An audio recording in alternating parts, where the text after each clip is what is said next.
No solo tiene un currículum brillante, sino que es un pensador de altos vuelos. Es decir, que realmente es el tipo de pensador que a mí me gustan porque se mueven en campo interdisciplinar, es decir, no son discursos monolíticos, lineales, sino que pueden buscar siempre, tanto en este tema que va a tratar hoy como en la educación sentimental, en la democracia sentimental, encuentra siempre campos muy diversos que le dan mucho interés al discurso. Si buscáis, yo se lo acabo de decir ahora mismo porque, tenía que preguntarle. Si buscáis en Internet, automáticamente vais a encontrar a Manuel Arias Maldonado, politólogo. Dice, esa moda de ponga un politólogo en su vida, no sé, me da un poco de reparo, ¿no? Y yo, que he leído algunos de sus libros y que lo conozco, yo no creía que fuera un politólogo, y él me dice que es algo así como un San Benito que le ha tocado y que tiene que aceptar, ¿no? Pero realmente es un filósofo político, hace filosofía política, es un teórico, hace teoría política. Entonces, los temas que él está trabajando lo he recogido y son tan claros y tan limpios como la dimensión política y filosófica del medio ambiente, teoría de la democracia y del liberalismo político, efectos sociopolíticos de la digitalización, giro afectivo de las ciencias sociales. Y realmente, ante esto, tenemos que hablar de un pensador de una dimensión superior a la del politólogo que habla del votante de Albacete, y el escaño que le faltaba, ¿no? En la historia. Es decir, que realmente estamos manteniendo una serie de obras que, son 4, 5 libros que yo he recogido, pero son más. Primero, Sueño y mentira del ecologismo, Wikipedia, un estudio comparado, la democracia sentimental que ya he dicho. El tema que va a tratar hoy, o sobre el que va a tratar, que es un libro que se llama Antropoceno, la política en la era humana, y Female Gaze, que es un libro casi provocador, ¿no? Es un ensayito pequeño, pero que tiene su gracia y tiene, una provocación y tiene una reflexión a cuerpo descubierto. Y bien, pues la parte que nos queda entonces sería la conferencia que lleva como título Antropoceno. Antropoceno, habíamos visto hacia una nueva filosofía planetaria. Es decir, la acción del hombre, muy sintetizando, aunque yo no sé realmente si va a hablar de esto o no va a hablar, qué parte cogerá, es la acción del hombre sobre el planeta que logra crear una era nueva. Y que obliga a cambiar los parámetros socioculturales en relación con la tierra, con la naturaleza, sobre todo con la naturaleza. Es un tema que a mí me interesa mucho por mi dedicación a la antropología, evidentemente porque yo nunca creí que existiera naturaleza y cultura de una manera separada, y esta especie de relación y de ver la necesidad de que se establezcan nuevos lazos de relación entre una y otra, a mí me parecen fundamentales. De modo que bienvenido, Manolo, y gracias de nuevo, y te damos la palabra. Muchas gracias, Juan, por la presentación tan calurosa. Gracias a todos por venir. Yo creo que este tipo de iniciativas son las que con más ahínco hay que adherirse a ellas, ¿no? Hay que contribuir a ellas, porque, si te llama la Fundación Telefónica y te da 5.000 euros, eso es muy sencillo de hacer, ¿no? Llamada que estoy esperando, por otra parte. Pero una cosa local, ¿no? Que con mucho esfuerzo y sin un presupuesto demasiado grande se esfuerza por llevar a la ciudad, ideas, temas y propuestas siempre interesantes. Para mí es un placer estar aquí y vengo con muchísimo gusto. Y espero no aburrir a nadie.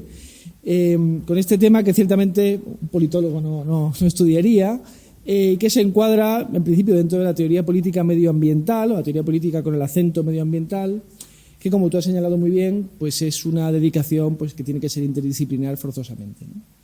con las ventajas y los peligros de la interdisciplinariedad, porque claro, como le escuché decir a William Connolly en un congreso en Norteamérica, pues todos somos un poco amateur cuando nos acercamos a disciplinas que no son las nuestras. Inevitablemente, nuestro acercamiento es un poco más superficial y casi que tenemos que depositar en esos autores que vienen de otros campos pues la humillante confianza que decía Steiner, recién fallecido, ¿no?, cuando hablaba de la traducción. Porque claro, pues uno no va a evaluar la metodología que está detrás de un estudio sobre ciencia climática, ¿no? Es imposible. Pero tiene que conocer todo eso para poder hablar con cierto conocimiento de causa de temas como este.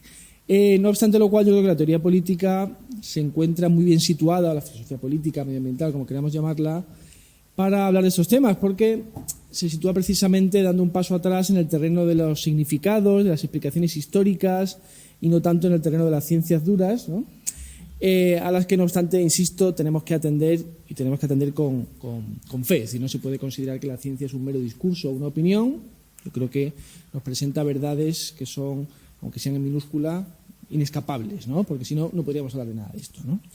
Bueno, entonces, para hablar del antropoceno y a partir de ahí bosquejar, ¿no?, esta idea de una nueva filosofía planetaria, este tema tiene el inconveniente, si quieren, de que exige una previa introducción. No puede directamente uno ponerse a hablar de él, dando por supuesto que la audiencia o el público conoce perfectamente aquello de lo que estamos hablando. Cosa que, en principio, parecería que no sucede, y digo parecería porque tampoco está claro, con la democracia, la justicia y la libertad, que también son conceptos complejos que exigen más especificaciones, pero con los que sin duda estamos más familiarizados, ¿no? Frente a ellos, por cierto, el antropoceno tiene la virtud, creo, de ser un concepto genuinamente novedoso. Esto es nuevo, ¿no?, como tal concepto.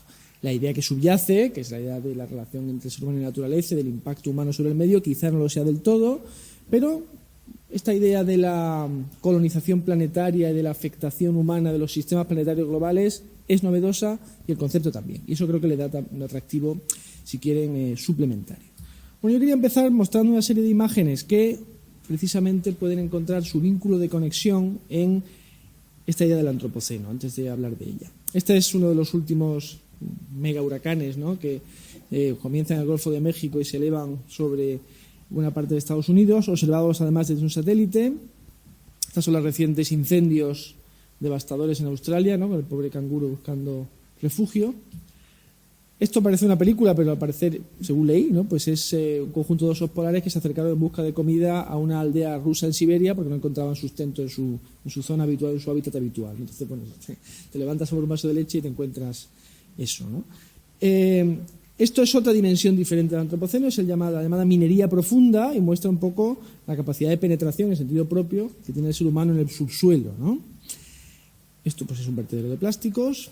Esto es una muestra del llamado plastiglomerado, que es este nuevo mineral o conformación geológica que viene de una combinación de arena, restos de plástico de los bañistas que dejan en la playa, y esto llega al fondo del mar y luego sale.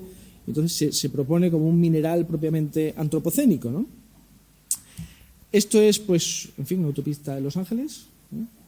Yo y algún otro por aquí hemos conducido por ahí, se puede, ¿no?, que tiene es fascinante el sitio, y también es una muestra de la ingeniería humana, ¿no?, para hacer referencia a la cantidad de kilómetros asfaltados, ¿no?, que existen en el planeta. Esta es una muestra de ganadería industrial, ¿no? En fin, hay imágenes seguro más duras en este contexto, pero es una posibilidad. Y luego, por contraste, están estos animales a los que cuidamos y veneramos y que incluso crean empleo, ¿no? Esto es un paseante de perro, que esto en California se paga muy bien, ¿no? Esa es una representación, ¿no?, de los satélites que circundan la Tierra, ¿no?, una buena muestra de la basura espacial, muchos de ellos están inactivos, ¿no?, que rodea el planeta, que por tanto, no sé, observa desde más lejos y no se ven estos satélites, parece que el paisaje está limpio, pero no es el caso. Esto es una imagen de la Tierra de noche. Esta es la Filarmónica de Hamburgo, ¿no?, es una muestra de cómo el ser humano también es capaz de crear, ¿no?, cosas hermosas o lugares para la creación artística. Y estos somos nosotros y el lugar de donde venimos, ¿no?, que un poco contextualiza el conjunto de méritos y deméritos que he ido exhibiendo en distintas fotografías y que muestra qué lejos ha llegado una especie que, pues en sus orígenes, era poco menos que un simio mal encarado, ¿no?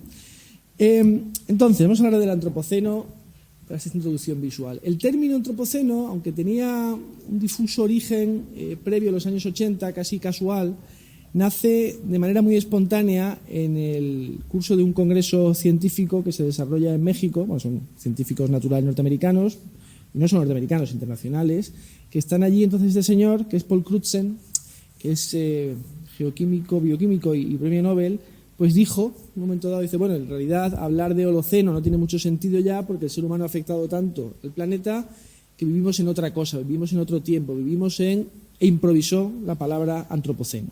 Entonces la carrera que ha disfrutado este término en los apenas 18 y 19 años que han pasado desde entonces, pues es bastante notable, porque enseguida despertó el interés de primero los científicos naturales y después de científicos sociales y humanistas, hasta el punto de que, bueno, hoy en día hay revistas académicas con el nombre Antropoceno, ¿no? De Anthropocene Review, Anthropocene, etcétera, se cuentan por miles ya los artículos académicos, los libros, ¿no?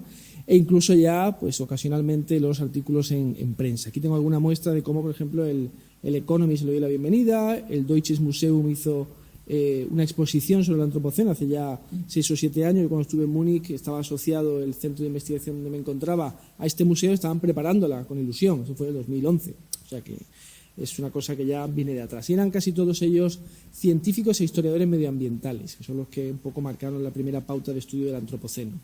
Una portada en Nature que también hablaba de la época humana. Y al lado tengo esta muestra de una op-ed, ¿no?, del New York Times, cuyo contenido no tiene nada que ver con el Antropoceno, pero como el término ya queda bien, pues fue utilizado por el articulista. Entonces, volvemos un momento atrás. Como ahora veremos enseguida, la dimensión que de manera más clara ante la opinión pública se ha presentado es la idea de que vivimos en una época geológica diferente. Y esto ha llegado a ser, o ha sido ya discutido parcialmente, todavía no hay un dictamen definitivo, por la Comisión Internacional de Estratigrafía. Pero, como veremos ahora, la geología no es la única ciencia natural que, digamos, avala la hipótesis del Antropoceno, sino que las ciencias del sistema terrestre también lo hacen. Y esto es importante porque si finalmente no hay un reconocimiento oficial del Antropoceno como nueva época geológica, esto no significa que la idea pues fuera mero humo, que no hubiera nada detrás, sino que por el contrario hay mediciones muy claras, ¿no?, acerca de aquello que el Antropoceno señala. Entonces ahora mismo estamos en un momento, como decía, de entusiasmo epistemológico y en el cual las ciencias sociales y las humanidades han acogido con gran fervor esta idea y se han dedicado a especular acerca de los significados, a reinterpretar la historia, las relaciones entre el ser humano y la naturaleza. Y hay hoy en día, pues yo diría que no hay ninguna faceta de las ciencias humanas en un sentido más amplio que no se interese en alguna medida por el Antropoceno. Si esto tendrá continuidad o si en el futuro a medio plazo pues acabará desilvanándose, pues eso no lo sabemos. Aunque yo apuesto por su fortaleza, por su continuidad. Entonces, ¿el Antropoceno qué es? Bueno, básicamente la idea es que estamos en una época, ya sea histórica o geológica, nueva, porque el ser humano se ha convertido en una fuerza medioambiental global. Lo que el ser humano como especie haga condiciona el desenvolvimiento del planeta, el estado planetario. Y esto a su vez nos condiciona a nosotros, evidentemente. O sea que es, evidentemente, la afectación humana del medio ambiente no es nueva, pero el grado acumulativo en que ésta se ha producido ya genera un cambio cualitativo en esas relaciones entre el ser humano y el planeta y en el estado del planeta. O sea que los sistemas sociales y los naturales se encuentran hoy en día, digamos, acoplados. Y subrayo la cuestión de la especie, porque como ya, en fin, están todos ustedes familiarizados ya con los debates sobre el cambio climático, por ejemplo, pues sabemos que de poco sirve que la Unión Europea pues haga sus deberes, si es que se los hace, si pues Japón, la India y China pues no hacen nada, ¿no? Es decir, que es la unidad de la especie, aunque ahora después veremos que es criticada por muchos comentaristas, yo creo que tiene perfecto sentido cuando hablamos desde el punto de vista del planeta, ¿no? Como si nos situáramos imaginariamente en esa posición. Es decir, que el planeta como tal no distingue entre keniatas, Estados Unidos y chinos, ¿no? Bien, no voy a extenderme mucho en esto. Las manifestaciones del Antropoceno son múltiples, el cambio climático es la más célebre, la más peligrosa probablemente también, pero no es la única, ¿no? La reducción de la naturaleza intacta o el espacio salvaje no tocado por el ser humano es otra.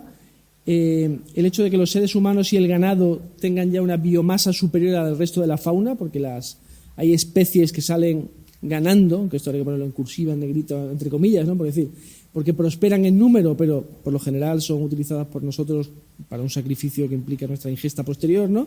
Pero el hábitat de las especies menos especialistas, valga la redundancia, pues se ve reducido y por eso se produce la reducción de la biodiversidad. Aunque hablar de una extinción masiva probablemente sea exagerado, como señalan algunos científicos, ¿no?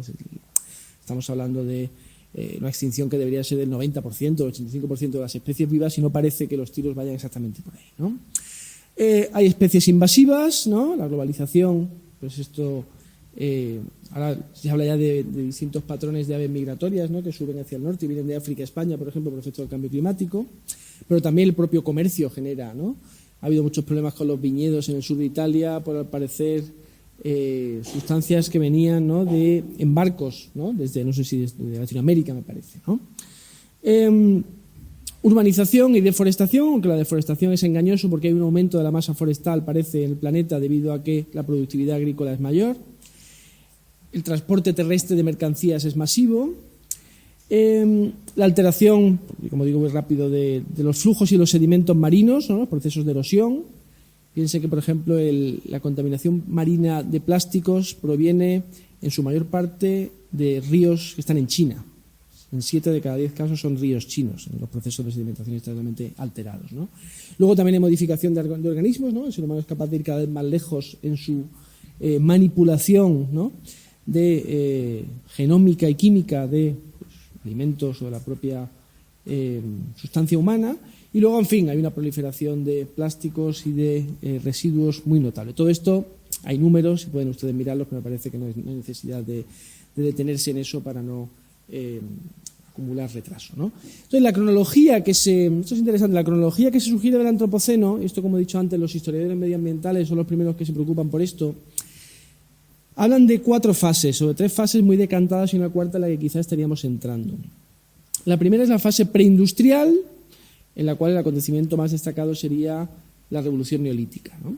Cuando el ser humano se asienta, y ahora hay libros que señalan que ese es el comienzo de todos los males, ¿no? Porque puede surgir el Estado y puede surgir, ¿no? la represión o la dominación de unos hombres por otros.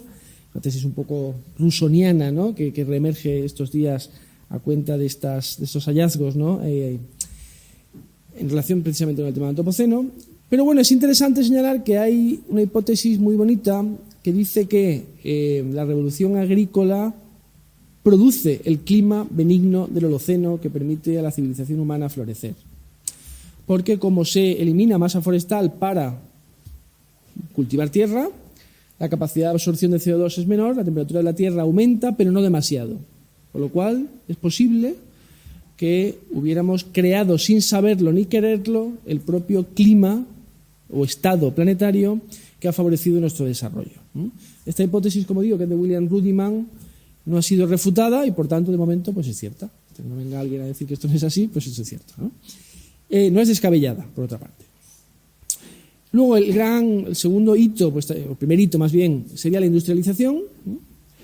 Entre 1800 y 1945, la primera fase, la segunda fase de la industrialización. Y luego, los efectos de la industrialización se intensificarían durante la llamada gran aceleración. Esto sí tengo unos gráficos ahora que son interesantes. Que bueno, aunque ahí se señala, la población se multiplica por 2 en 50 años después de la Segunda Guerra Mundial, la economía global crece 15 veces, fíjense el número de vehículos a motor aumenta de 40 a 700 millones y seguramente pues ya habrá aumentado a 750, y más del 50% de la población, como saben, ya vive en ciudades, ¿no? Que es una transformación pues, radical respecto de un pasado en el que predominaba la población agrícola. Y esto, bueno, pues va en aumento. Además, se habla ya de un 60% para el año 2050 aproximadamente. Y la idea o la sugerencia es que ahora, precisamente porque estamos aquí hoy hablando de esto, estaremos entrando en una cuarta fase, que sería una etapa de administración global, y falta una letra, autorreflexiva del planeta. Es decir, el ser humano se da cuenta de cuánto ha afectado a los sistemas planetarios globales y, por tanto, pues, intenta administrarlos, gestionarlos, ¿no? La palabra inglesa que suele utilizarse es la de stewardship, ¿no? Como si estuviéramos cultivando un jardín prácticamente. Bueno, eso Es una pregunta que tenemos que hacernos si hemos entrado o no en esa fase.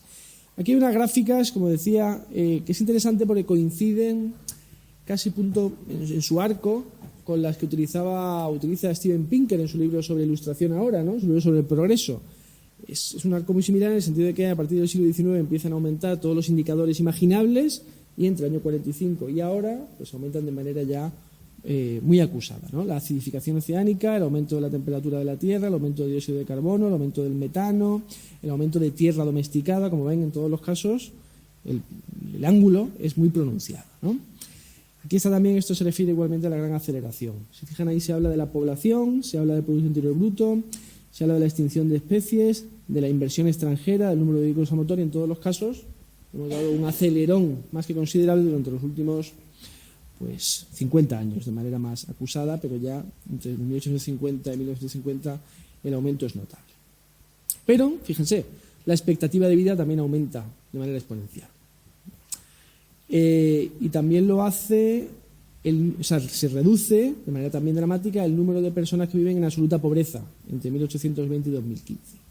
Esto nos va sugiriendo ya que el antropoceno incorpora una gran ambigüedad, porque el industrialismo que ha producido un cambio en el clima del planeta, que ahora se convierte en un problema de primer orden, pues también nos ha permitido salir de la pobreza que era dominante antes del siglo XIX y generar una civilización que con todos sus defectos no carece de confort, ¿verdad? Confort material cuando menos.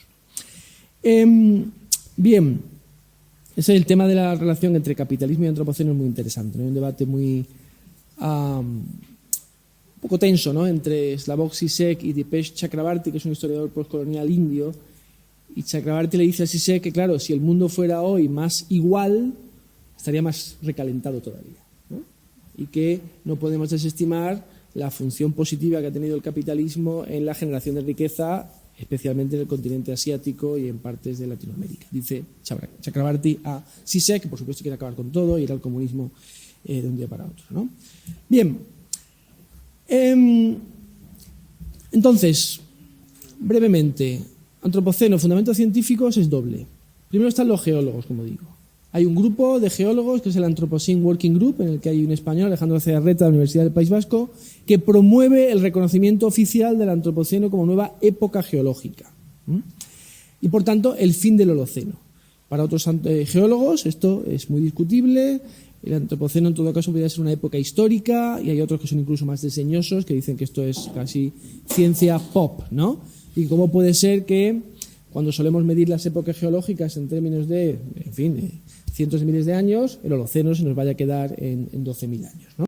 Y esto es un proceso muy complicado. Es decir, el Anthropocene Working Group está recabando pruebas para presentar una propuesta formal a la Comisión Internacional de Estratigrafía, que cuando la reciba se tomará su tiempo para decidir si se acepta o no oficialmente que estamos en una nueva época geológica.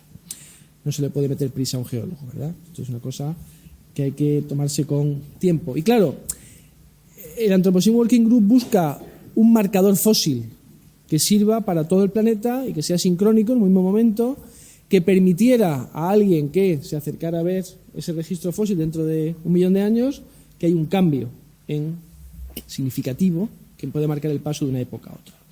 Y ahí es donde se marca el debate, que es muy interesante, pero también en parte es un poco confuso, sobre cuándo empieza el antropoceno. Porque claro, el debate social o cultural sobre cuándo empieza el antropoceno no responde a los parámetros que los geólogos exigen.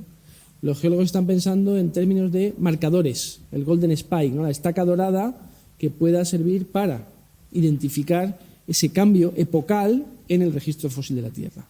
Y los demás estamos pensando, bueno, pues si hablamos de, por ejemplo, la revolución agrícola, estamos marcando el momento en el que empieza algo.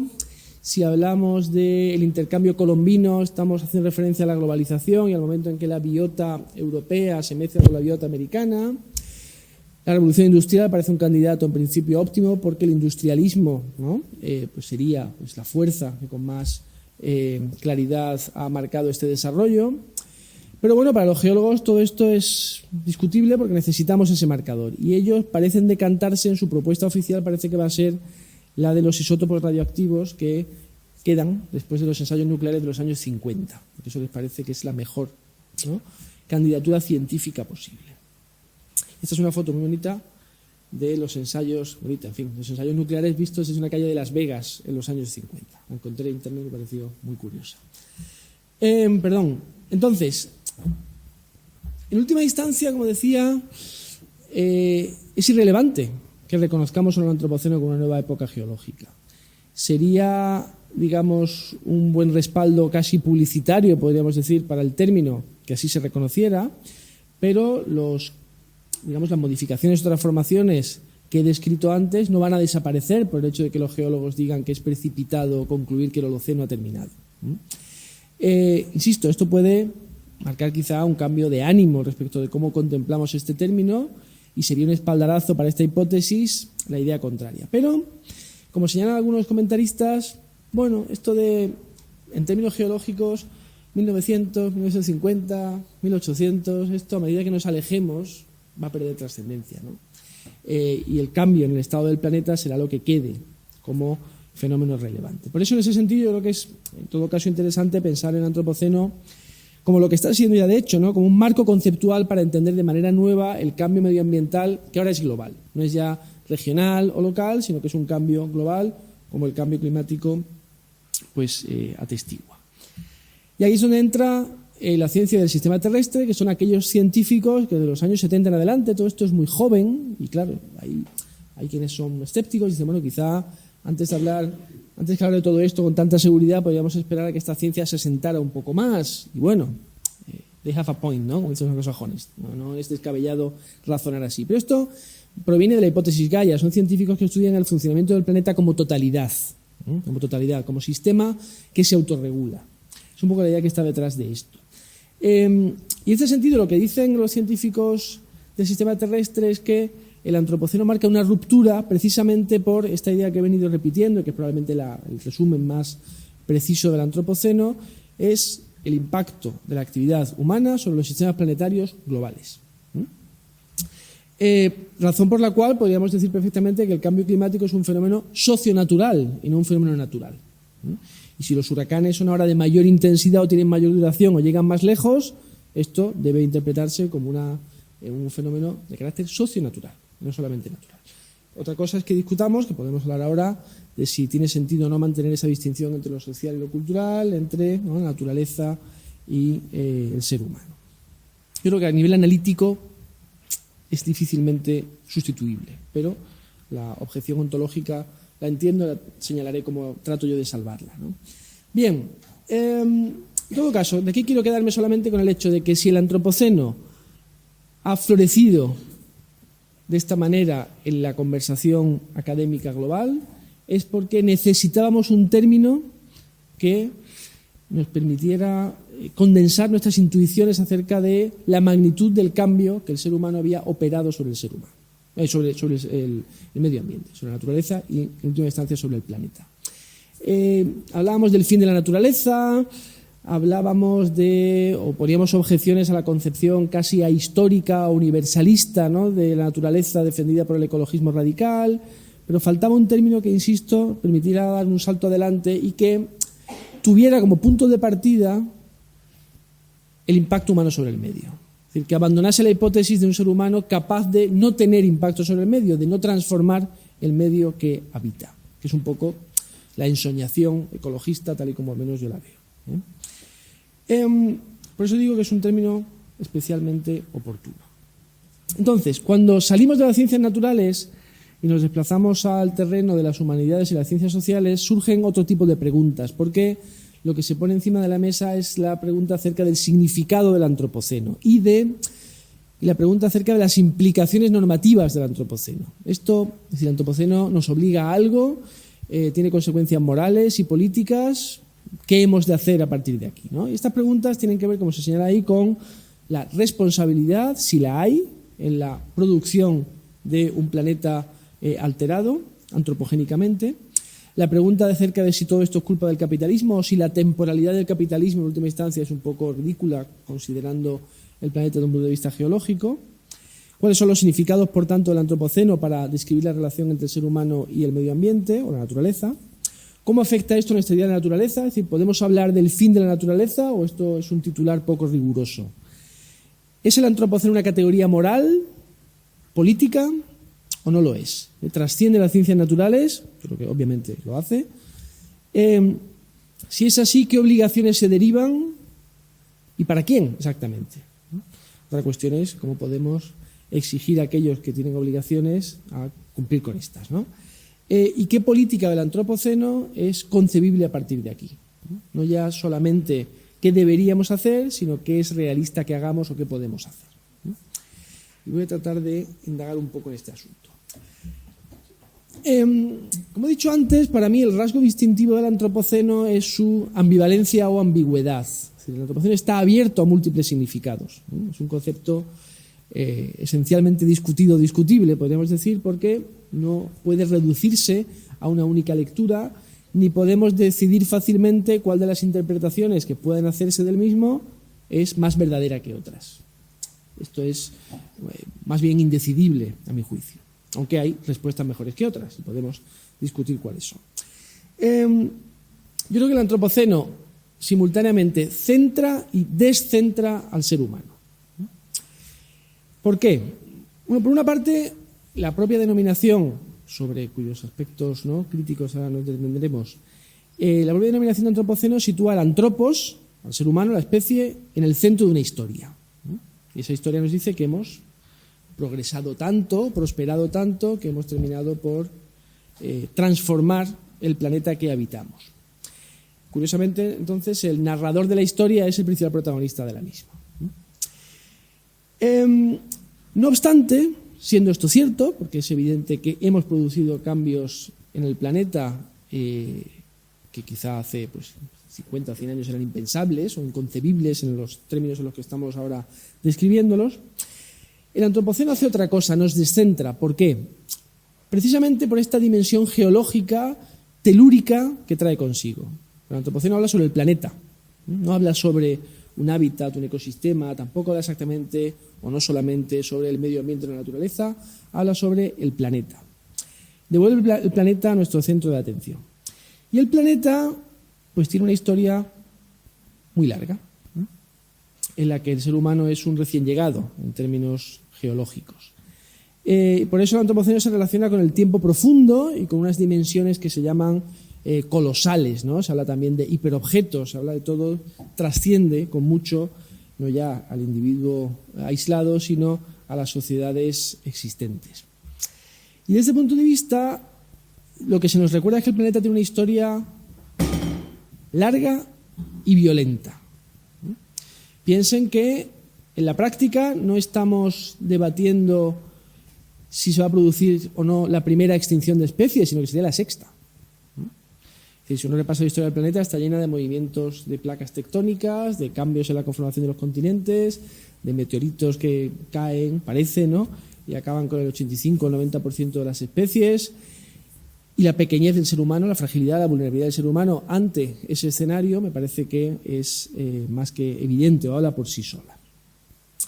En ese sentido, somos, como digo, una anécdota recién llegada al planeta.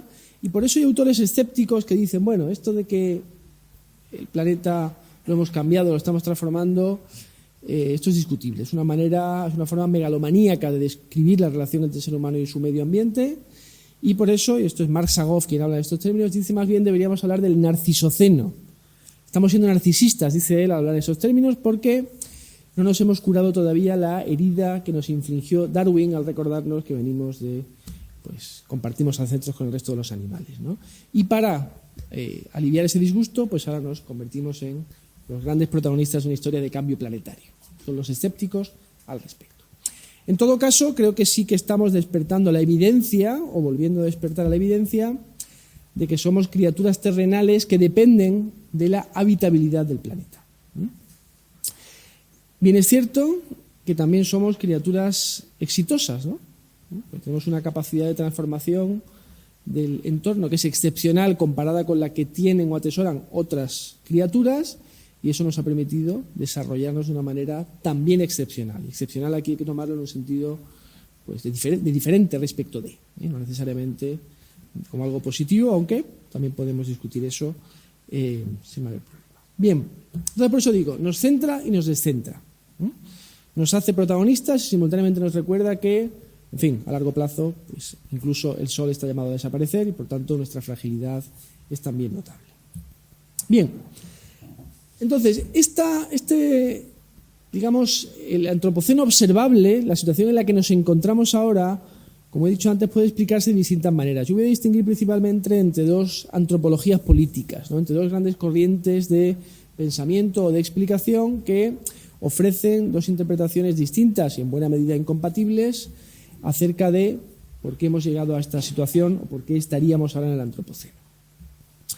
La primera responde un poco al pensamiento clásico del ecologismo radical, que no es exclusivo del mismo, que lo que nos sugiere es que el ser humano en un momento dado, y hay muchas historias medioambientales que reconstruyen de manera minuciosa pues este conjunto de episodios, se aleja del mundo natural de manera indebida, rompe la armonía con el medio y experimenta una alienación en su interior que proviene de ese haber renunciado al contacto con aquel mundo, en última instancia, del que procede.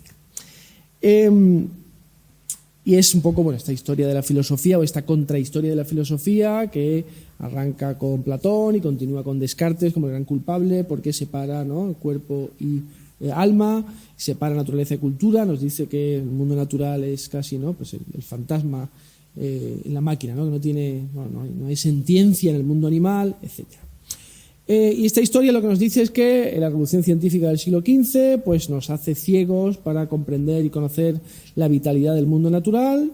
Después llega el capitalismo pues continúa en este proceso de destrucción del mundo natural que, por tanto, como decían Adorno y Horkheimer, ¿no?, pues refuerza esa sensación de alienación humana, ¿no?, que tendría además en la tecnología uno de sus principales culpables, ¿no?, por supuesto, y esto acaba convergiendo con un proceso de modernización que convierte pues, a los pueblos de la Tierra, podemos decir, en sociedades cada vez más homogéneas entre sí, ¿no? De que la historia de la modernidad es una especie de teleología negativa, ¿no?, llena de catástrofes, de depredación, de destrucción y de alienación.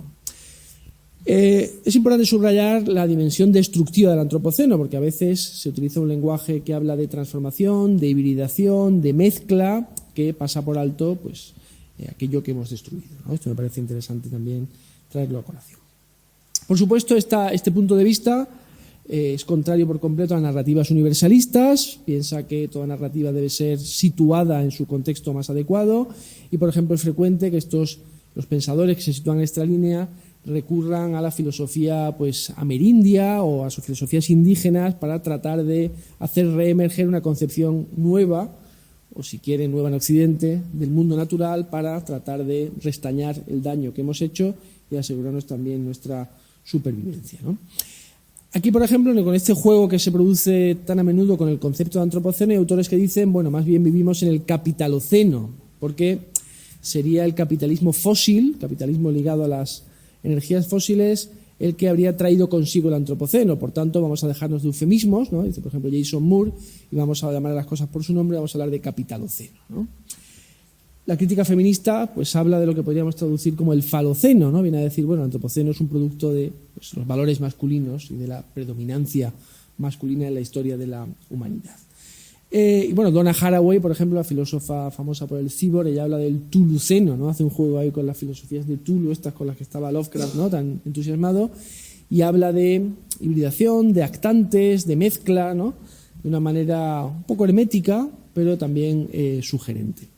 Y no es la única de las alteraciones terminológicas posibles, pero todas ellas expresan un cierto disgusto ante esta categoría del antropos como una categoría universal que habla de la humanidad de manera indiferenciada, sin distinguir entre, digamos, responsabilidades más o menos contextualizadas.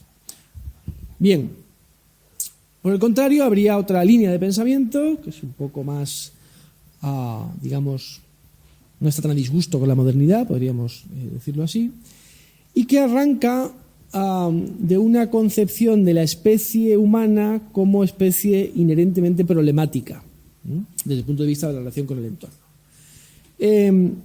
Y que sugiere que el ser humano, al igual que otras especies, como por ejemplo la nutria, ¿no?, pues se construye su nicho ecológico. Esto es incluso una lectura desde el darwinismo.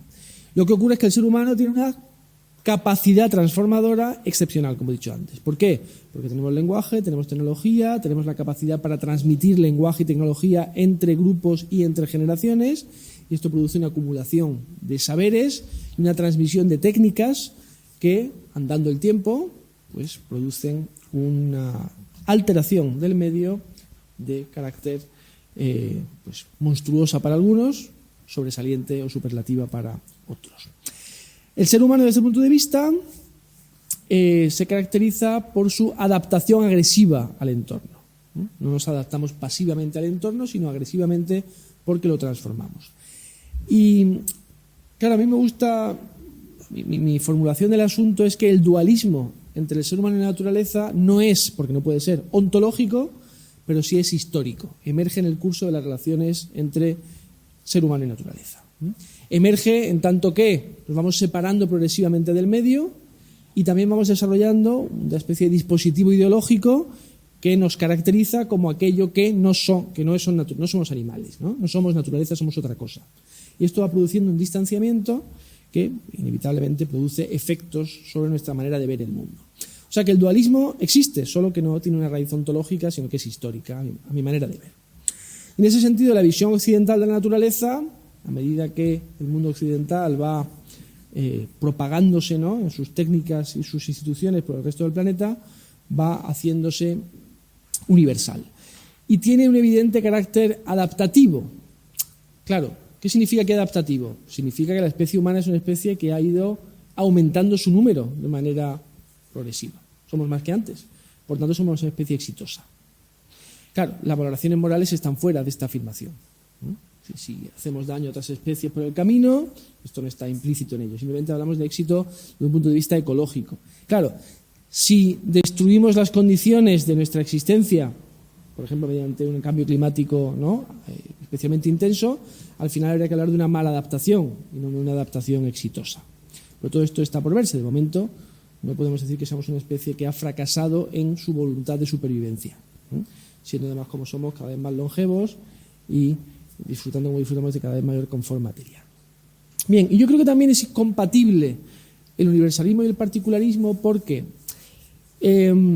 lo universal es esa capacidad humana de transformar el entorno mediante una adaptación agresiva que conoce distintos grados, y lo local o lo particular es el modo en que distintas sociedades en distintos contextos han realizado esa adaptación. Cuando las técnicas de adaptación se propagan globalmente y se uniformizan, pues acabamos todos haciendo más o menos lo mismo, evidentemente. Pero digamos que eso no invalida el hecho de que haya unos amerindios que crean que los objetos están animados por espíritus. Pues está bien, no pasa nada, pero esas sociedades son menos agresivas con el entorno porque no han conocido las técnicas que Occidente ha ido mientras tanto desarrollando. Cuando esas técnicas llegan, ellos también las usan, salvo que tengan una cohesión cultural que les permita rechazarlas. Pero por eso creo que universalismo y particularismo son compatibles. Entonces, esta concepción, esta antropología política nos habla de esa capacidad del ser humano y de un proceso, por tanto, de hibridación socionatural progresivo. Y habla del antropoceno, por tanto, como tecnoceno. Esto, por ejemplo, Sloterdijk se ha mostrado favorable a esta denominación. Dice, bueno, lo característico del ser humano es la técnica. La técnica no es algo que aliene al ser humano, sino que es algo específicamente humano. Por tanto, si el antropoceno es el producto de algo, es el producto de la técnica, y por qué no hablar de tecnoceno. Yo, no obstante, creo que precisamente por el juego teórico y el conjunto de variaciones críticas que permite, debemos conservar el concepto de antropoceno. Las alternativas que he ido describiendo, faloceno, capitaloceno, tuluceno, etcétera, existen como elementos que orbitan alrededor del concepto de antropoceno. Y porque además el concepto de antropoceno, insisto, que nos recuerda esta idea del antropos, de que la especie humana es la que produce el impacto. Aunque después podamos detenernos a indagar quién ha impactado más que quién, ¿no? Sobre esto también hablaré ahora. Bueno, estos son, en fin, un par de diapositivas que sugieren la necesidad de actuar, ¿no? De hacer algo. Estos son la idea de la posibilidad del hothouse earth, ¿no?, la tierra recalentada, podemos decir, que sería en principio inhabitable para el ser humano en el caso de que fracasemos a la hora de, pues, limitar el cambio climático. Esta es una hipótesis. Aquí, insisto, la ciencia, pues, tiene sus limitaciones cuando se proyecta hacia el futuro. La hipótesis, pues, en fin, predecible. Y esos son los famosos límites planetarios que sugiere Johan Rockström, el autor sueco, que dice, bueno, pues hay un conjunto de límites que no deberíamos traspasar, ¿no? En biodiversidad, en acidificación de los océanos, en temperaturas terrestres, etcétera, si queremos conservar un margen de acción. Él llama un safe operating space, un espacio de operación segura para la humanidad. Aunque él mismo reconoce que, por supuesto, la fijación de esos límites, bueno, pues tiene un punto normativo, político y ciencia pura. Cuando dices un grado y medio, bueno, pues es una estimación, ¿no? Evidentemente, eso está sujeto a deliberación y no es estrictamente científico con mayúsculas. Bien, hay que actuar, pero claro, aquí nos encontramos con el surgimiento de movimientos que promueven una política climática agresiva, ¿no? Como Extinction Rebellion o pues Fridays for Future, con la celebérrima Greta Thunberg a la cabeza, pero surgen también contramovimientos que en varios lugares del mundo, pues con motivo de un anuncio de una subida del precio del diésel, por ejemplo, pues se ha levantado contra esto, ¿no? Como los franceses para esto son buenísimos, pues ellos hablan de el contraste entre el fin del mundo y el fin de mes, ¿no? Se manifiesta quien quiere llegar a fin de mes porque necesita pagar el diésel a un precio razonable frente a aquellos que reclaman que el mundo no se acabe. Pero es interesante esta dialéctica porque sugiere que, bueno, pues el conjunto de personas dispuestas a apoyar políticas de adaptación climática fuerte quizá no sean mayoritarios, ¿no? Otra cosa son las encuestas. Te preguntan, ¿está usted en contra del cambio climático? Pues claro, vamos a decir que sí, ¿no? Eso es muy vago, es demasiado inespecífico. Borrell se metió en un lío ayer, ¿no? Porque dijo algo muy razonable, es que dudaba de que los jóvenes que piden cambios radicales entiendan exactamente el sentido de esos cambios radicales y que, bueno, que de alguna manera habrá que compensar al minero polaco que deja de trabajar en la mina de carbón. Y, en fin, pues lo llamarían y el día siguiente dijo que él no quería decir nada de esto, que entendía, en fin. Dijo una cosa muy cierta, ¿no? Por otra parte. Y ahora lo vemos con Japón, ¿no? Estos días se ha hablado de esto. Japón quiere abandonar la energía nuclear por lo de Fukushima y está reabriendo sus minas de carbón. ¿Por qué? Pues porque de momento no hay alternativa. Y parece que los japoneses no quieren volver a las velas, ¿no? Entonces esto es problemático. En este contexto, ¿qué se puede hacer? Y por cierto, me detengo brevemente, porque creo que después aparecía, pero la idea está. Insisto, la especie, ¿no? Es verdad, el norteamericano consume muchos más recursos que el keniata, pero esto al planeta le da igual, ¿no? Y al clima de la Tierra ni les cuento. O sea que hablar o subrayar las diferentes responsabilidades en que habrían incurrido distintos grupos sociales en la producción del antropoceno del cambio climático es interesante, es necesario para poder articular pues, tratados internacionales en los cuales se reconozcan responsabilidades diferenciadas, aunque sean comunes, pero bueno, yo creo que es la especie la que actúa, sin saber que actuaba. El cambio climático es un descubrimiento tardío, no es una consecuencia intencionada, sino una consecuencia no deseada del desarrollo. Bien, entonces, bueno, desde el punto de vista macropolítico yo creo que hay básicamente dos grandes caminos. Por supuesto, pues ahí está la vía intermedia, que está ahí entre una cosa y otra, que será la que probablemente terminemos haciendo. La primera es, que corresponde más o menos a la primera de las antropologías políticas descritas. Si consideramos, en la expresión de Jock McNeill, que hemos hecho del planeta un experimento, un gran laboratorio en el que estamos haciendo un experimento durante el siglo XX, podemos, en primer lugar, detener el experimento. Es lo que movimientos como Extinction Rebellion vienen a sugerir, ¿no? Hay que detener el capitalismo global y hay que empezar a vivir de una manera radicalmente diferente. Y es aquí donde las más agresivas políticas decrecentistas o ideas del decrecimiento se insertarían. La única manera que tenemos de evitar la catástrofe ecológica, viene a decir esta línea de pensamiento, es desmantelar el capitalismo global y volver a una vida de diferente escala, volver a comunidades más pequeñas, casi autárquicas. Esto a mí me recuerda mucho las descripciones que encontraba la mayoría de los años 70 y 80 de la sociedad sostenible en su versión más utópica, ¿no? Los pensadores ecologistas hablaban de vivir más cerca de la familia, sin comerciar, sin viajar, en armonía con la naturaleza. Los bioregionalistas, por ejemplo, decían que las instituciones políticas de cada sociedad deben adaptarse a la forma, ¿no? La morfología del territorio que habitan, y decían, pues si en determinadas zonas la democracia no tiene lugar, pues no pasa nada, lo importante es estar en armonía con el entorno. Me recuerda un poco a eso.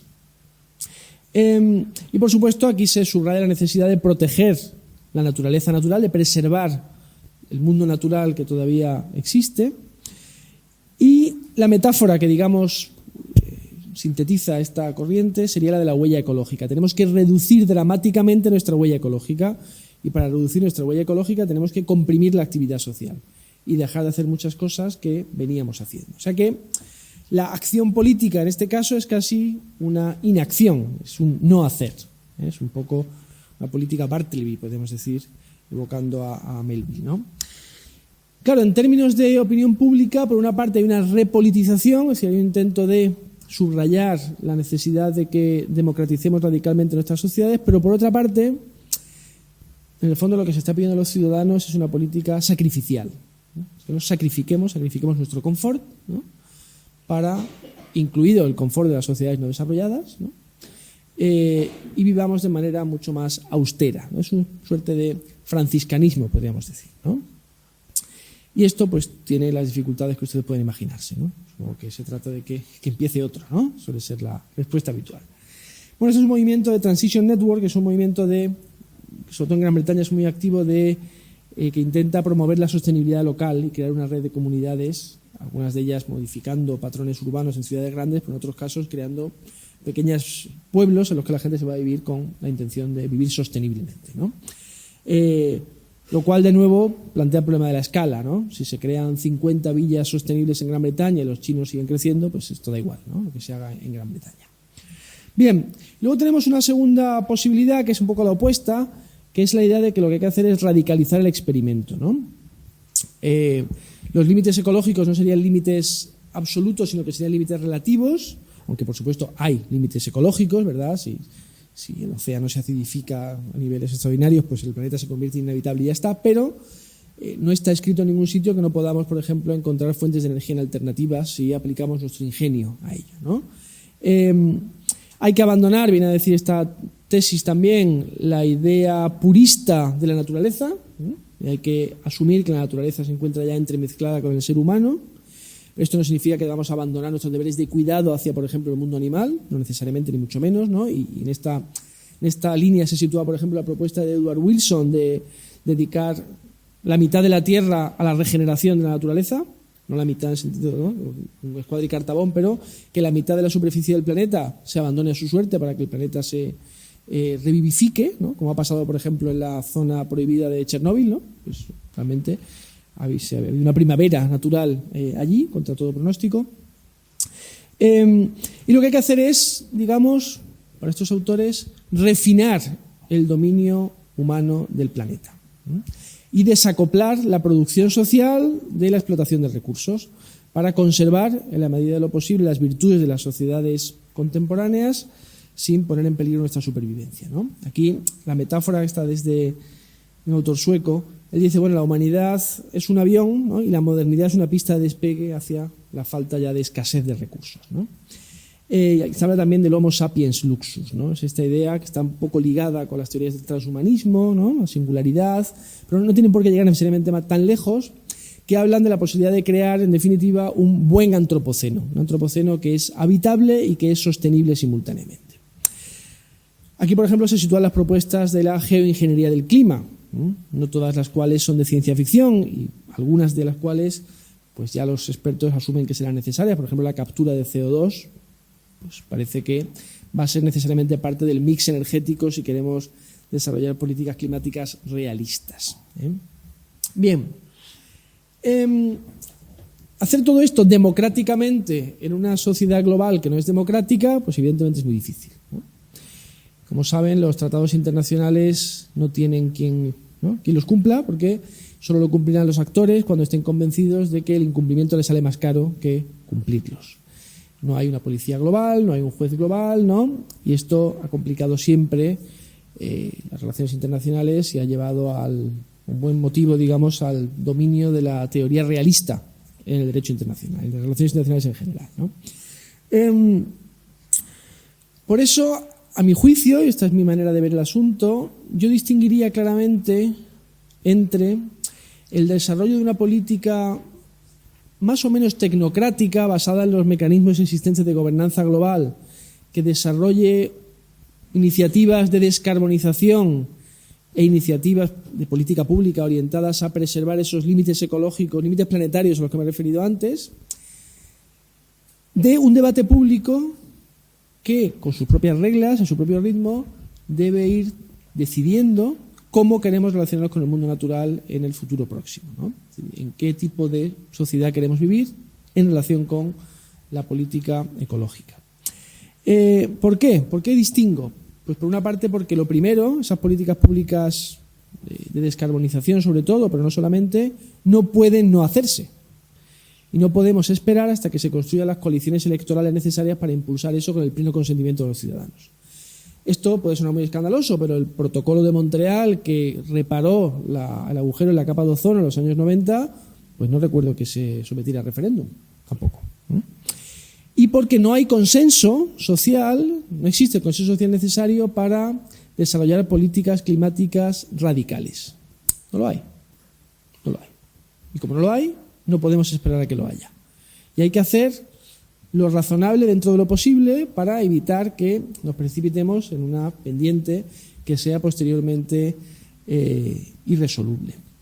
Pero simultáneamente debemos hablar sobre cómo queremos vivir en relación con estos asuntos. Y no solamente hablar. Cuando yo hablo de esfera pública, hablo también de comportamientos, de desarrollos tecnológicos, de iniciativas empresariales. No es solo lo que digamos en Twitter. Trasciende algo esto, y tiene que ver también, por ejemplo, con el surgimiento de nuevas formas de vida, ¿no? Pues en Alemania en 30 años ha aumentado un 10%, del 0, algo al 10 o el 11% el número de vegetarianos, por ejemplo. Bueno, no podemos descartar un cambio cultural que acelere algunas de estas tendencias en los próximos 30 o 40 años. Insisto, cuando hablo de políticas tecnocráticas no hablo de políticas no democráticas, hablo de políticas que se desarrollan en la esfera de la gobernanza, con acuerdo entre gobiernos, con iniciativas que permitan promover, ¿no? Buenas prácticas empresariales, ciencia básica, etcétera. Pero reducir esto a un debate democrático casi refrendatario me parece imposible por razones que creo que están a la vista de todos.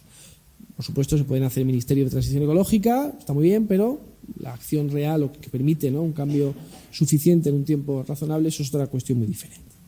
Para esto, y termino con esta diapositiva para poder hablar un poco, necesitamos, para empezar, subjetividades planetarias, es decir, sujetos, individuos, conscientes de que su vida, su existencia y la de sus descendientes depende del planeta que habitan, de las condiciones del planeta que habitan. Y esto parece una tontería, pero no es cualquier cosa porque no son tan abundantes este tipo de ciudadanos ecológicos. Es interesante, no voy a entrar ahora en esto, la cuestión del tiempo, ¿no?, y el discurso. Es decir, ¿qué tipo de discurso motiva más a los ciudadanos? ¿El discurso del miedo o el discurso de la esperanza ligada a la modernización? El discurso apocalíptico que, digamos, también puede paralizarnos. ¿Y qué tipo de arco temporal hay que plantear a los ciudadanos? ¿Hay que hablarles del tiempo profundo o el tiempo profundo es algo que se nos escapa y no podemos ver más allá de 1 o 2 generaciones? Es decir, esto no está clara la respuesta a esta pregunta. Pero, de alguna manera, y esto lo dice también Stephen Vogel, dice, no ha habido todavía una política ecológica. Es decir, si el medio ambiente que habitamos nos disgusta es porque todavía no nos hemos dedicado a construirlo. Es decir, lo que hemos hecho ha sido inconsciente en buena medida, o si quiere, mejor, irreflexivo. Ha faltado reflexividad social en este punto. Para ganar reflexividad social necesitamos que el debate sobre estos temas continúe y que, como digo, aumente de manera dramática, si es posible, el número de ciudadanos que poseen esta conciencia. Sin que esto implique que esos ciudadanos hayan de decantarse forzosamente por alguna de estas vías que he descrito. Es decir, puede y debe existir una pluralidad de soluciones. Hablar de una única solución para la sostenibilidad me parece un error que dificulta el consenso y que reduce la auténtica pluralidad de soluciones posibles. Es decir, nadie está hoy en condiciones de afirmar que, pues que la energía nuclear no es necesaria de manera tajante. Es un debate abierto, ese y muchos otros. Pero, insisto, para empezar debemos esforzarnos en producir subjetividades planetarias que son sujetos que tienen ya una conciencia, una inclinación a pensar en estos términos, y esto es previsible que produzca una movilización del ingenio humano en una dirección en la que hasta ahora apenas nos hemos esforzado. ¿De qué manera podemos producir estas subjetividades planetarias? Bueno, pues hay distintas formas. Ahí he dejado una imagen que es la del planeta Tierra desde el Apolo, si no recuerdo mal, ¿no? Una imagen que Carl Sagan pidió que se tomara y que muestra nuestra insignificancia en el cosmos, ¿no? es una posibilidad, pero las hay muchas otras, y es ahí donde el arte, la ficción, la literatura, la novela tienen una función que cumplir para despertar a los seres humanos a su realidad planetaria. Y creo que esto generará un punto de partida para el que también pueden contribuir, o a la que también puede contribuir eso que Crispin Tickel llamó la pedagogía de la pequeña catástrofe, aunque bueno, las catástrofes no tienen por qué ser pequeñas, pero de momento casi todas lo han sido, ¿no? Huracanes especialmente virulentos, los incendios realmente de Australia han sido quizá otra cosa ya. Estamos hablando de 500.000 de animales muertos, si no recuerdo mal, y no sé si 20 personas, 23 aproximadamente, ¿no?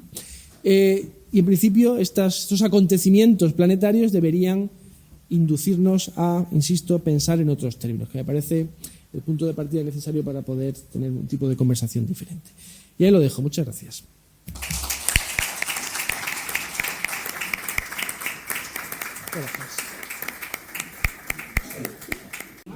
Volkswagen.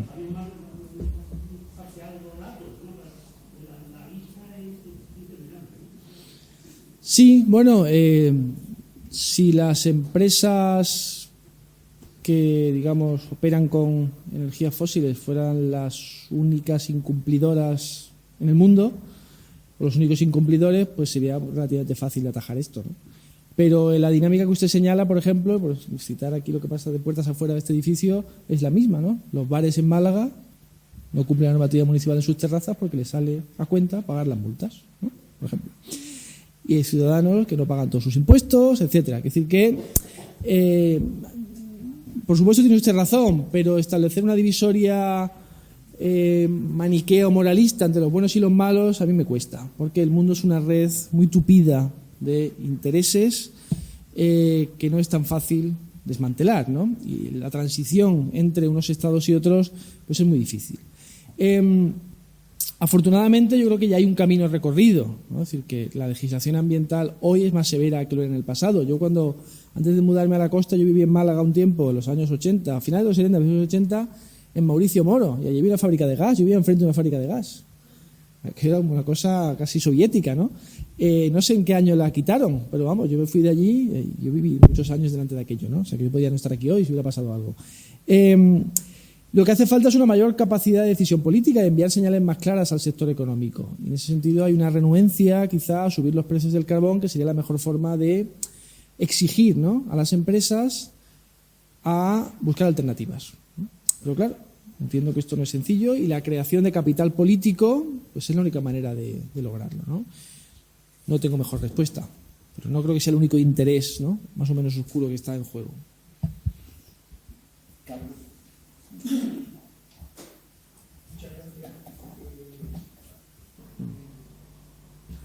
Bueno, la idea de precisamente la importancia de los afectos en el modo en que el ciudadano opera mentalmente, pues creo que estaba implícita en mi apelación a las artes, ¿no?, y al mundo de la cultura como generador de nuevas visiones de la realidad, ¿no?, que es un proceso, bueno, pues podríamos decir que es lento, pero en realidad desde el movimiento ecologista nace oficialmente en el Día de la Tierra del año 70 de Estados Unidos, aunque tiene sus precedentes románticos, por supuesto, y el camino recorrido pues no es tan lento. Si lo pensamos en términos de cambio cultural, el progreso es también considerable, ¿no? Por supuesto, en las dos preguntas que me han formulado hay implícita una tensión, que es la tensión entre el individuo aislado, impotente ante las grandes estructuras, ¿no?, que no puede modificar fácilmente. Siendo estas estructuras, a su vez, también más complejas de lo que parece, ¿eh? También hay miles de actores implicados en la más aparentemente sencilla transacción en que podamos pensar, ¿no? Estos días, al hilo del debate sobre los precios en el campo, pues estamos leyendo mucho acerca de esto, ¿no?, acerca de la red de mediaciones y de actores que están entre la naranja del árbol y la naranja del supermercado, ¿no? Cuando yo hablo de la necesidad de producir subjetividades planetarias, me refiero a un punto de partida elemental, porque sin electorados susceptibles o capaces de apoyar políticas públicas, digamos, sostenibles, no hay nada que hacer, ¿no?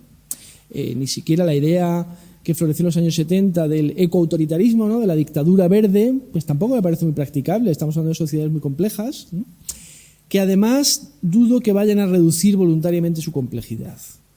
Otra cosa es que hay una catástrofe que nos obligue a reducirla. Pero yo no conozco una sociedad que haya reducido voluntariamente su complejidad.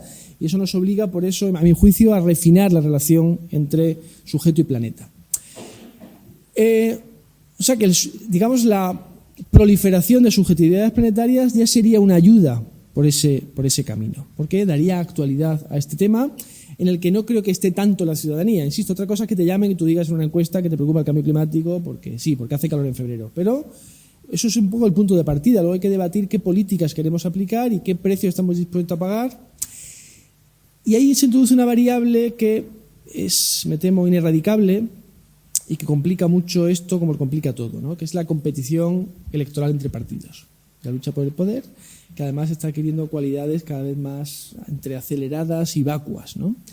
Entonces, ¿ahí qué peligro hay? El peligro es que la posibilidad del consenso razonable, no puede abarcar al 100% de la población, pero sí un porcentaje, ¿no? Pues, en fin, estimable de esta, para el desarrollo de determinadas políticas de transición ecológica, pueda quebrantarse por la voluntad de unos de hacer electoralismo o de otros de oponerse por razones también electorales, ¿no?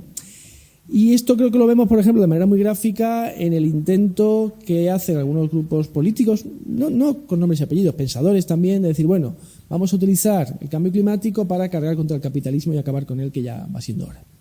Y esto aliena a una parte de la población. Entonces, decirle al ciudadano que no puede coger el coche, que no puede tener hijos, que no puede comprar tal o cual cosa y que tiene que sacrificarse, pues creo que no hay evidencia científica suficiente para eso. O sea, la idea de que vamos a extinguirnos si no cambiamos radicalmente hoy, me parece que eso no tiene valor suficiente. Los científicos se dicen, bueno, los modelos son muy complicados. Sabemos lo que hay hoy, lo que va a haber dentro de 100 años, vamos a especular. Y la idea es contratar una especie de póliza de seguro de la humanidad consigo misma para evitar las peores posibilidades latentes en la transformación antropogénica del planeta, ¿no? Entonces, claro, el ciudadano, ¿qué puede hacer? Bueno, ser consciente, informarse, dar apoyo electoral a las opciones que, ¿no? Y en ese sentido quizá también podría, porque esto sí me parece urgente, sobre todo en España, ¿no?, obligar a que no solamente los partidos de izquierda radical tengan una posición sobre este tema, sino que todos la tengan. Que todos la tengan. Porque si no va a ser muy difícil que podamos avanzar, ¿no? Porque hay muchos grupos sociales que pueden legítimamente decir, bueno, a mí esto que me están planteando no me parece razonable, ¿no? Y por eso podemos hacer poco, pero eso sí podemos hacerlo.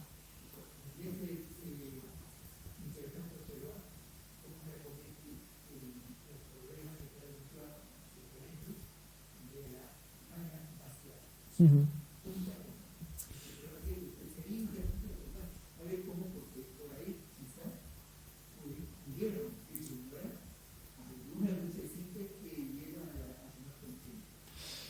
Bueno, es un tema difícil.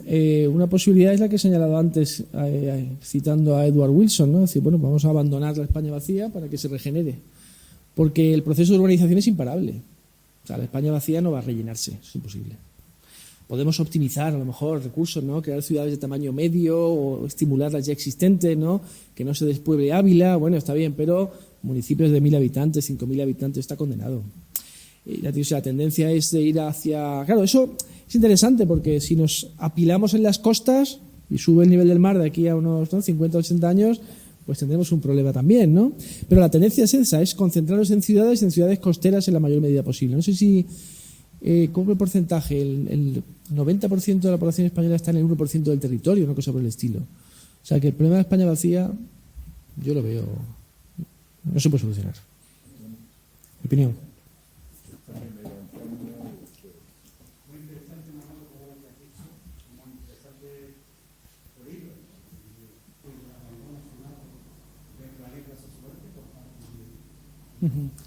No lo creo. Hay una película sobre eso, ¿no? Huida literalmente. No recuerdo el título, pero es de ciencia ficción con Matt Damon. ¿Cómo se llama?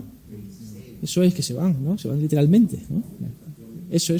Nos dejan aquí, bueno, Juan Francisco lo habrá visto. La turca, este libro es un poco contradictorio, porque recuerdo también que en sus últimas páginas él dice, bueno, lo que hay que hacer ahora es describir, dice al final. Conocer y describir, para después poder actuar, ¿no? Con lo cual, es un mensaje muy diferente a este que tú señalas, en el que también incurre, ¿no? Que es la idea de que efectivamente las élites, bueno, pues nos dan por perdido el planeta. Me parece un juicio de intenciones, habría que, no sé si Donald Trump tiene capacidad para llegar a esa conclusión, ¿no? Es decir, bueno, pues examinar cosas y decir, yo dejo ya, ¿no? No lo creo. También se habla en relación, por ejemplo, ¿no?, con la compra de propiedades inmobiliarias en Nueva Zelanda, ¿no?, que se irían allí porque el clima es más benigno, entonces los ricos en un momento dado van a huir a Nueva Zelanda. Si la catástrofe se consumase, no hay huida posible, ¿no? Y el desorden social nos abocaría más bien a un escenario tipo Mad Max, y esa idea me parece un poco insensata, ¿no? Yo creo que forma parte de que es una especie de versión antiplutocrática del discurso milenarista, ¿no? Y lo terrible es que, bueno, lo inevitable es que el discurso milenarista parece algo consustancial a la cultura humana, ¿no? Y esto porque, en fin, del terror del año 1000 en adelante, de ahí viene su nombre, no hemos dejado de invocar la catástrofe venidera, quizá como antídoto contra esa catástrofe, la más optimista de las lecturas que podemos hacer de este síndrome, que incluso se ha diagnosticado así. Pero creo que tiene consecuencias negativas porque le pasa como a la escuela decrecentista, ¿no? Si tú basas tu argumento en la inevitabilidad técnica de hacer algo, porque si no se producirá X y X no se produce, entonces ¿qué? No tienes argumentos morales o culturales en favor de, por ejemplo, otras formas de vida, ¿no? Hay algunos teóricos decrecentistas que se han dado cuenta y dicen, no, las razones para ir hacia sociedades no capitalistas no puede ser que el capitalismo no funciona, sino que deberíamos vivir de otro modo, ¿no?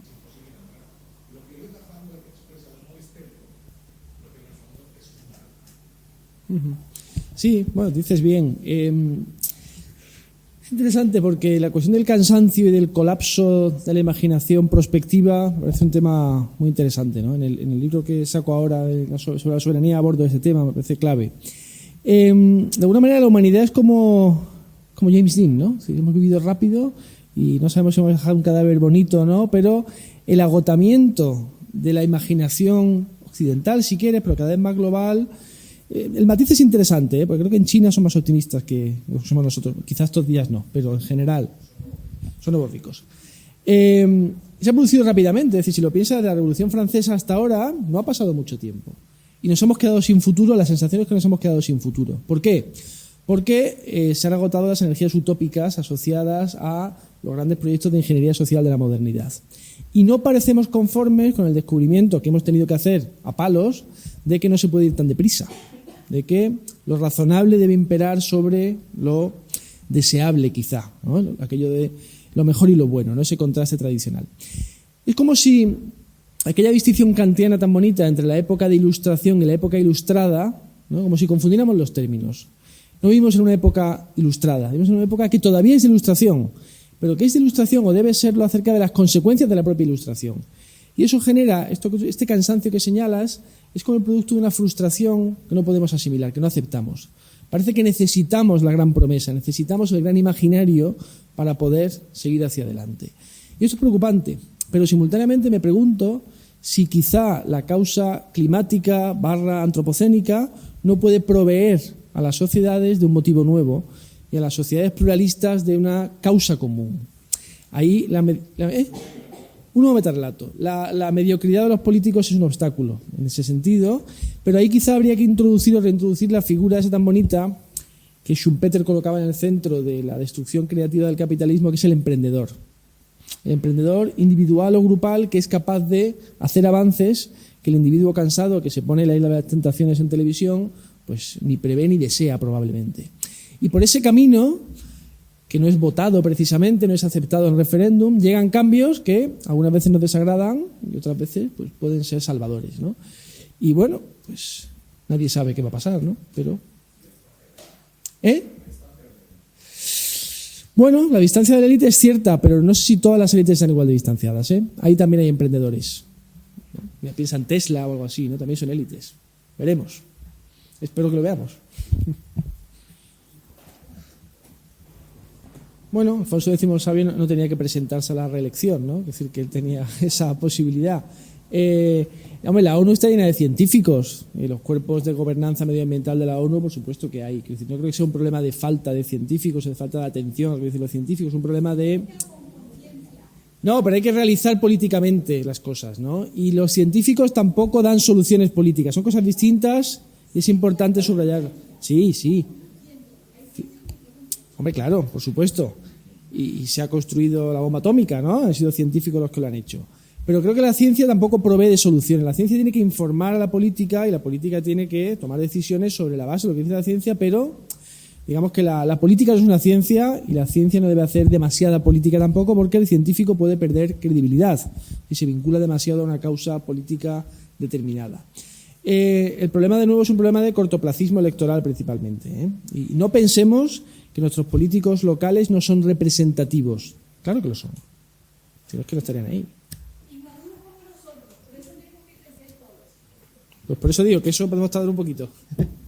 Muy bien. Bueno, pues perdonadme, antes de irnos, agradeceros de nuevo vuestra presencia, agradecer a Manuel Arias su intervención tan fantástica y avisaros, anunciaros que el segundo martes del mes de marzo, creo que es día 10 y no me equivoco, pero puedo dejar un margen de error, el día 10 de marzo viene posiblemente el más joven de nuestros conferenciantes y es un periodista, sociólogo, es periodista, Andrés Villena, y ha escrito un libro magnífico que se llama Las redes de poder en España. Entonces, en ese libro bucea y encuentra las conexiones entre la banca, los grandes grupos financieros, y bueno, las grandes empresas y los grupos de poder. Y eso lo hace a través de los tecnócratas, lo que llama tecnócratas de poder, que son funcionarios de alto nivel que pueden estar funcionando lo mismo en un partido que en otro. Entonces, lo hacen los dos partidos. En los dos partidos le dedica un espacio al de Zapatero, otro al de Rajoy, y es un libro interesantísimo. Es un chaval joven, bueno, tiene 38 años, muy joven, y muy, muy inteligente y muy interesante. Os lo recomiendo. Muchas gracias, muchas gracias.